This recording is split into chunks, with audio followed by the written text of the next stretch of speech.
2024 के प्रीलिम्स के GS paper 1 का हम आपके कॉन्फिडेंस के लिए हर एक क्वेश्चन का डिटेल सॉल्यूशन करने जा रहे हैं और अभी हम लोग ज्योग्राफी एनवायरनमेंट का क्वेश्चन नंबर 1 से स्टार्ट कर रहे हैं और यहाँ पर हम लोग जो देख रहे हैं पहला क्वेश्चन ये कह रहा है कि the atmosphere is heated more by incoming solar radiation then by terrestrial radiation. तो ये स्टेटमेंट 1 है। इस स्टेटमेंट 1 के अंतर्गत हम लोग देखेंगे कि ये पृथ्वी है, ये हमारा अर्थ है और यहाँ पर इनकमिंग सोलार रेडिएशन है, हमारा सोलार रेडिएशन आ रहा है और इसका जो शॉर्ट वेव है और काफ़ी फ्रीक्वेंसी हाई है।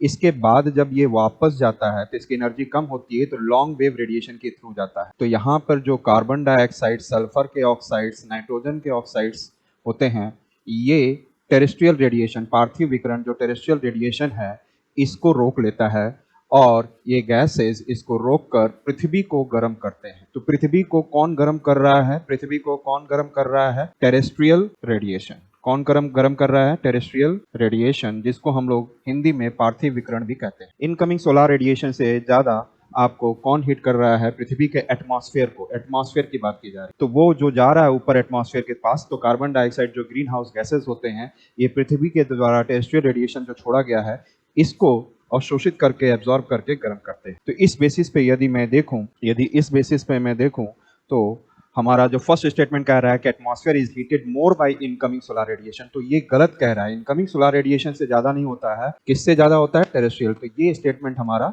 स्टेटमेंट 1 जो है हमारा गलत साबित। स्टेटमेंट 2 की ओर हम लोग जा रहे हैं। स्टेटमेंट 2 हमारा क्या कह रहा है? यहाँ पे कह रहा है कि carbon dioxide and other greenhouse gases in the atmosphere are good absorber of long wave radiation। और ये मैंने अभी आपको यहाँ पर समझाया इस चीज को कि यहाँ से जो जा रहा है ये लॉन्ग वेव रेडिएशन को एब्जॉर्ब करता है। लॉन्ग वेव रेडिएशन को, ये जो लॉन्ग वेव रेडिएशन है, क्योंकि पृथ्वी को जब सूर्य की किरणें एब्जॉर्ब कर लेती है तो उसकी ऊर्जा कम हो जाती है और ऊर्जा कम हो जाएगी तो फ्रीक्वेंसी कम हो जाता है और फ्रीक्वेंसी कम तो वेवलेंथ बढ़ जाएगा और ये लॉन्ग वेव रेडिएशन को एब्जॉर्ब करके, तो इसका मतलब है कि हमारा जो स्टेटमेंट 2 है, carbon dioxide and other green house gases in the atmosphere are good absorber of long wave radiation, तो स्टेटमेंट 2 जो है आपका वो करेक्ट है। तो इसके अनुसार से हम लोग देखें तो ऑप्शन डी जो है वो आपका करेक्ट ऑप्शन है।